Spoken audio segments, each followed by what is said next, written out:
Welcome to the Noon at Northside podcast with your host, Pastor Stephanie. Hello, everyone, and welcome back. Gosh, it feels like it has been a long time since we have been together, since we've had an episode. And before we get started, I just want to talk about, last month we were talking about the topic of trauma. And our guest speaker was going to come and talk about trauma in foster kids as a foster parent and someone who works with foster kids. Unfortunately, last month, our guest speaker was not able to join us, which is so sad. But the good news is she is going to come back and revisit this topic on our next month's topic. We're going to skip the month of December because of the holidays. And we're going to come back in the month of January where we're going to recover some of this topic of trauma and healing. And our guest speaker from last month is going to join us again, which I'm super excited about. So you're going to want to stay tuned in the month of January while we get our guest speaker to come back. But for this month, I'm really excited about. We're going to be talking about this topic of forgiveness as healing, which I chose specifically because last month we talked about trauma.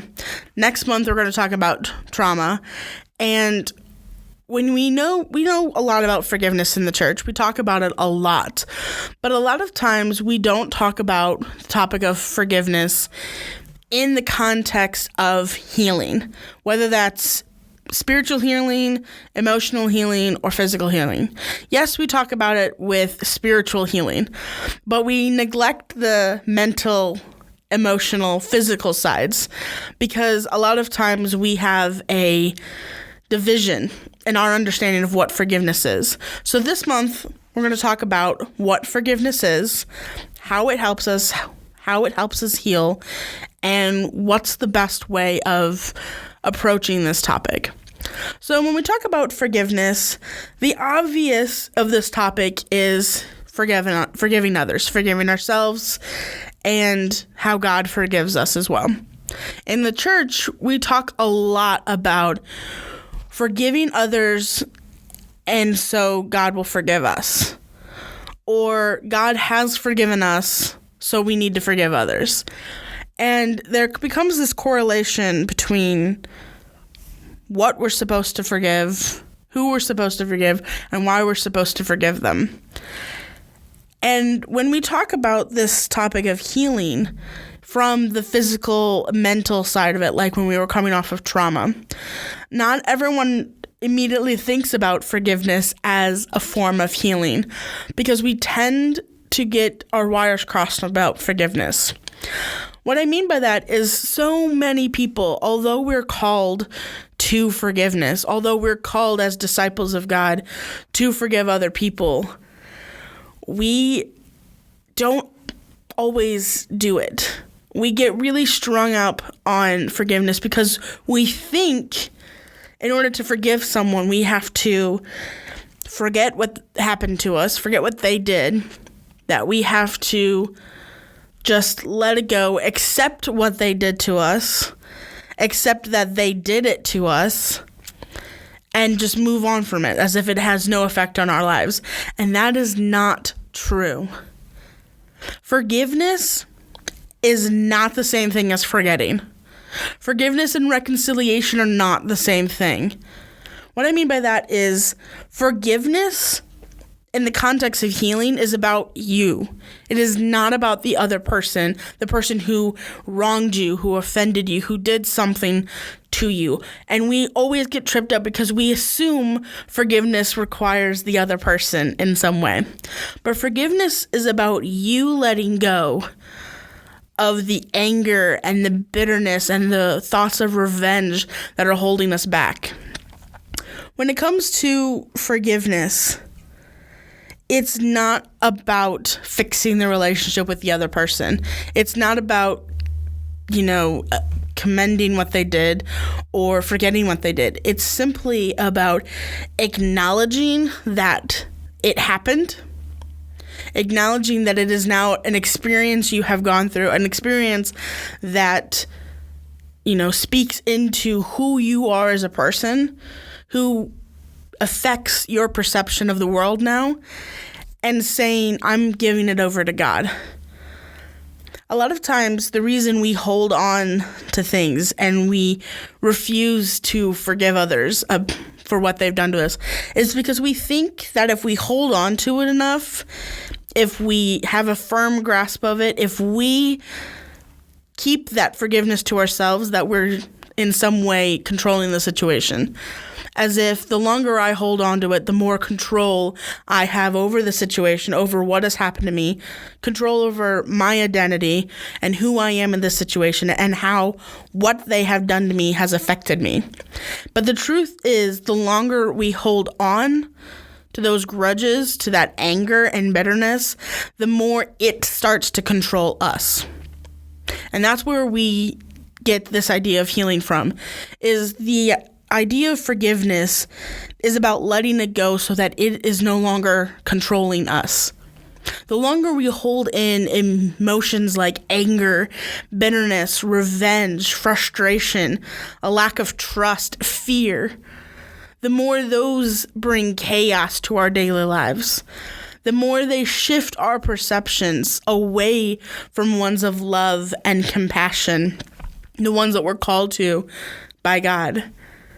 The more we hold on to those negative emotions and think that we're controlling them, the more they are changing us, and not in a good way.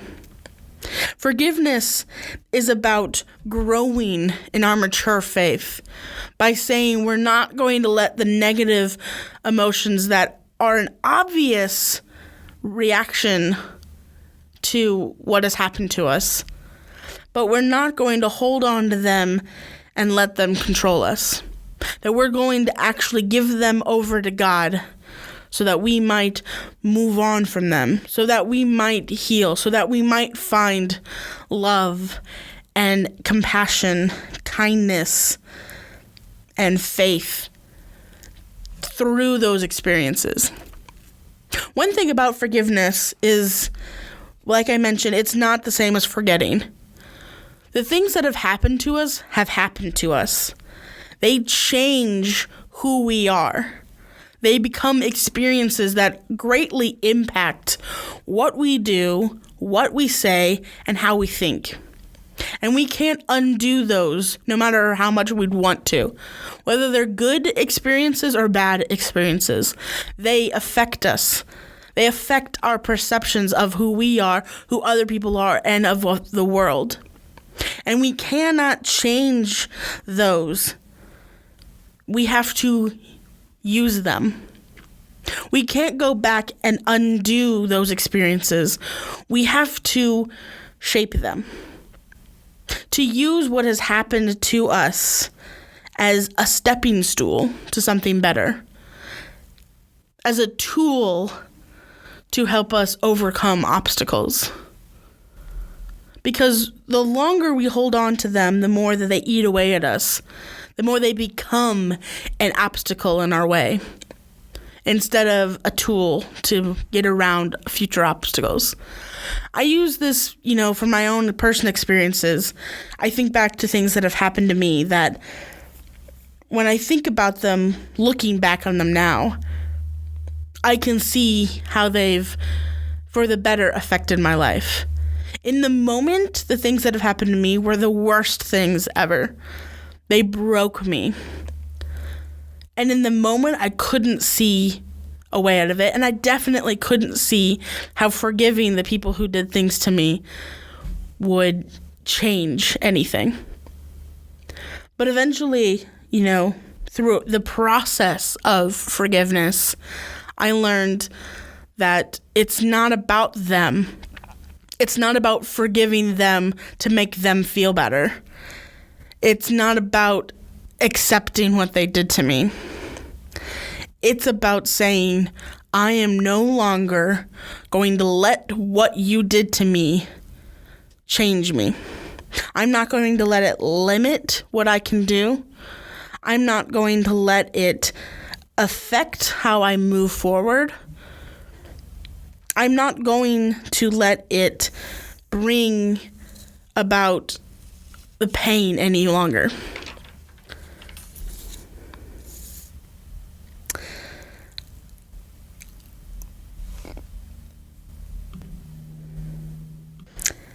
It's about making the decision to not let those things, like I mentioned, limit us, label us, or make us believe something that isn't true.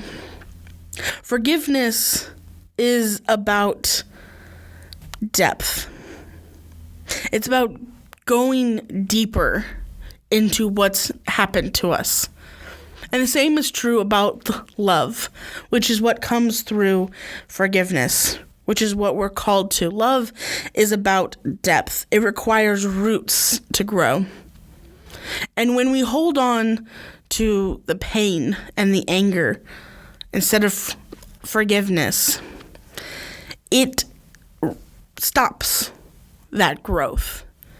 It no longer allows the roots to grow down, to go to deep depths where things can grow and become what they need to become. It allows love to only become a surface level thing. And when love is only a surface level thing in our lives, we have no room for real trust to happen. We have no room for compassion, kindness, or empathy.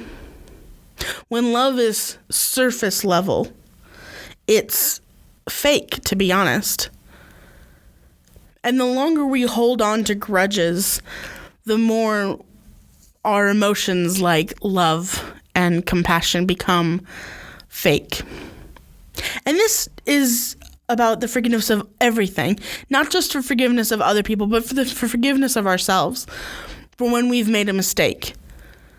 You've ever imagined yourself when you make a mistake and you hold on to it? I've done that before, where mistakes from my past have become something that quite often I think about how I don't think I could be a better version of myself because I made the mistake once before. But that's not forgiving myself for the mistakes. It's not moving forward from that mistake. It's not learning from it. It's about getting stopped by it. And forgiveness is about making that decision. The decision to put the past in God's hands so that we can focus on the future. So that God, who works in the unseen moments, can take our past and use them in ways we couldn't even imagine. Because the longer we're focused on the negative, the more God doesn't use them in our lives. Not that he can't use them, but God works in the unseen. God works in the in-betweens. God works in, it sounds cheesy, but in mysterious ways. Because when we're not focused on something, in the background, it's changing, it's adapting, it's making us better. But when our eyes are on something, we can't see how it is going to become. It's kind of like watching water boil. Have you ever heard that saying? Like, a watched pot never boils, because the longer you stare at it, the more you think this is never going to happen, because it takes time for water to boil.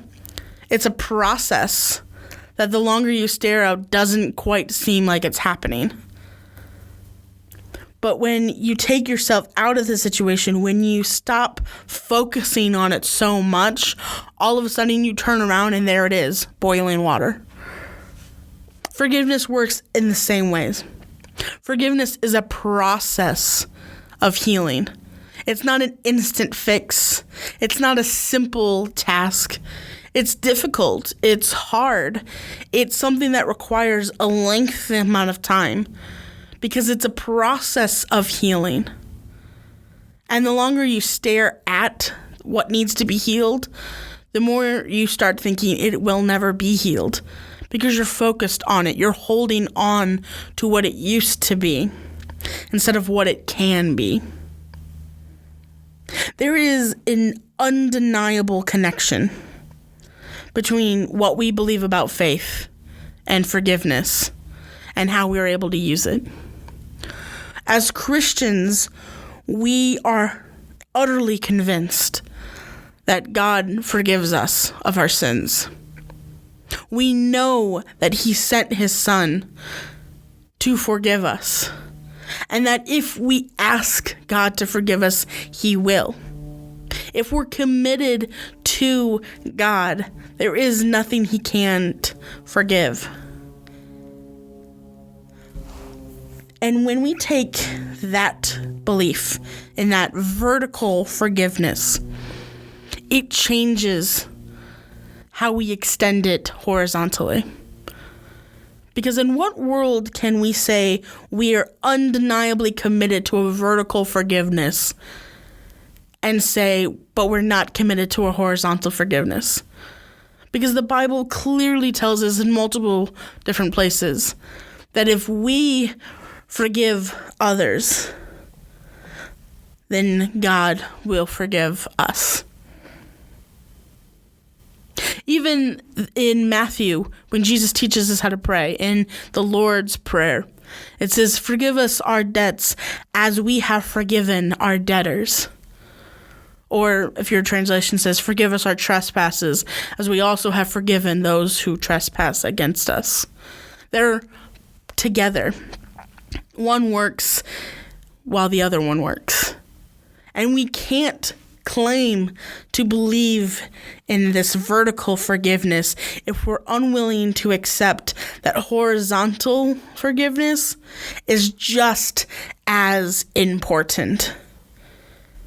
That is, it is just as important. I'm going to say that again.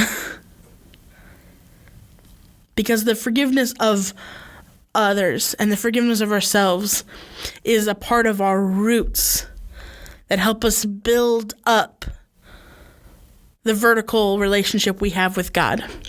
And if, as Christians, we're going to be healed of our brokenness, if we're going to be forgiven of our sins, if we're going to be committed to having a relationship with God, we also have to be committed to the process of having a relationship below, here on earth. Not that it is a requirement to build the relationships with other people, especially those who have hurt us, because it's not about, like I've mentioned before, it's not about having a good relationship with it. It's about being willing to have it. Because reconciliation requires two people. It requires you and the other person working together to bring reconciliation. But forgiveness, that's on you.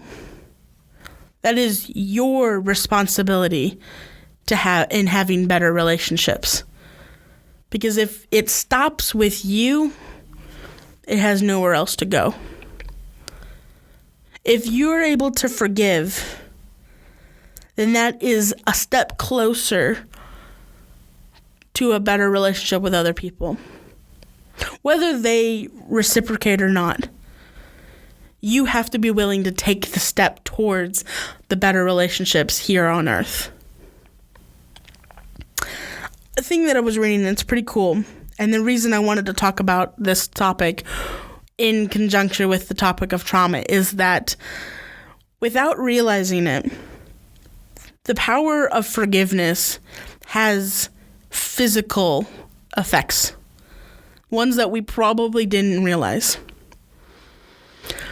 When horrible things happen to us, the things that we're supposed to forgive people about, they affect us mentally, emotionally, even physically sometimes.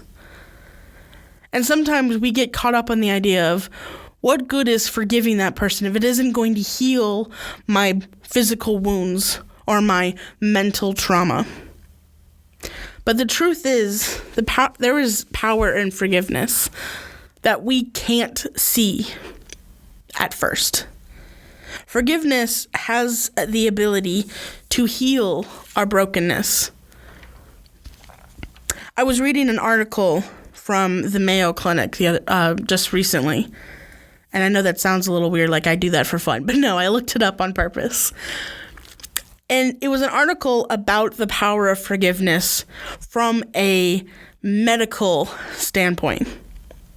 Now, this whole article, no, it didn't talk about our relationship with Jesus, although we know that that is a vital part of going beyond what this medical article could do.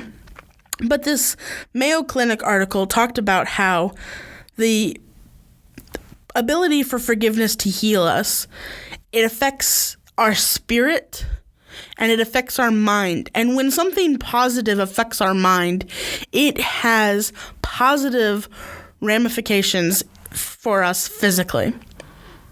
That's why mental health is such a big deal, because when something affects our brain, it also affects our body. And when it comes to trauma, those two things are very interconnected. The things that traumatize our mind traumatize our body. And the things that traumatize our body traumatize our mind. And forgiveness is one of the ways we can begin the process of healing our minds that can actually help heal our bodies. And the reason I want to say this is because there is actual evidence that the power of forgiveness can lessen the symptoms of anxiety and stress in a person. It can reduce depression. It even lowers our blood pressure. It improves our immune system and our heart health, which means it can improve our cardiovascular system, which is a huge cause of a lot of physical issues in people. When our heart beats too fast, when our heart stops working, it can damage a lot of things in the body. But the power of forgiveness, just by forgiving people, just the simple thought of letting it go, has the ability to heal our heart, our physical heart. It has the ability to physically heal our body. Now, no, it doesn't fix everything. It doesn't fix the damaged emotions, and it doesn't fix every physical thing about us, but it gives us the strength to change. It gives us the strength to keep going through the process of healing, because healing takes time, whether it's spiritual healing, emotional healing, or physical healing. It takes time. And when we hold on to those negative emotions, we're refusing to let time work, because we're looking for an instant fix, and it's not going to happen. Forgiveness allows us to be accepting of the fact that things take time. It gives us the ability to look forward to the future, to look forward to that process of healing. And it can do wonders for our spirit, our mind, and our body. Forgiveness has the ability to bring us peace of mind, so that we can heal and move forward. Now, when it comes to bridging the gap in the church, this is what I want to say about the gap between generations, the gap between people. Forgiveness bridges gaps, because pain and anger and frustration and fear, these are all things that distance us from people. They distance us from God, and they distance us from our family. They distance us from our friends. They distance us. And the longer we hold on to those, the more it separates us from everything and everyone. But when we are open to what forgiveness is, what it means, we can start to bridge that gap. Because we're not forgetting what's happened. We're not accepting what happened and accepting that they are capable of doing whatever they did. And we're not saying we agree with what happened. Forgiveness is simply about saying, I accept that it is a part of my experiences now, and I am giving it over to God to work with. And I am moving forward towards a life of love instead of hate. There are a lot of Bible passages that helps us, with this topic of forgiveness. I mean, there's so many, some of them like Ephesians 4:31-32 or Colossians 1:13-14. But the one I want us to focus on today as we close this episode is actually Proverbs 17:9. Proverbs 17:9 says, "Whoever would foster love covers over an offense, but whoever repeats the matter separates close friends." I want us to remember that when we're talking about or we're thinking about the process of or just the effects of trauma, whether that's trauma in ourselves or the trauma in other people that we are working with. I want us to realize that the longer we hold on to these things, the longer they hold on to these things, the more it separates us. So if you want to draw closer to someone, if you want someone to draw closer to you, if you want to draw closer to God, it requires love and it requires forgiveness. Well, that's all I have for us today. I hope something that I said, inspires you to look more into what forgiveness is, look more into what forgiveness can do. A great resource I have for this is a book that I read and I'm probably going to read again soon. It's called Forgiving What You Can't Forget. The author's name is Lisa TerKeurst. I'm thinking that's how you pronounce her last name.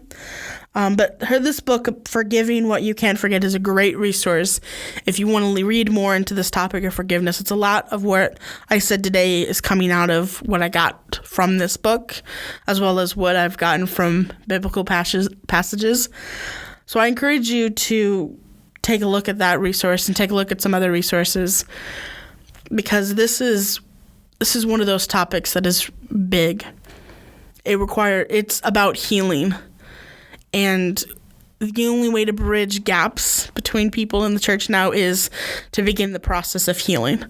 And a lot of that, if not all of it, starts with forgiveness. All right, we'll check in back here in 2 weeks with a guest speaker. One of our pastors here at Northside is going to be talking about forgiveness as well. They're going to be bringing about some more biblical passages and pastoral connections to forgiveness. So I'm really excited about that. I hope you guys are too. I will see you guys back here in 2 weeks. And until then, have a good day.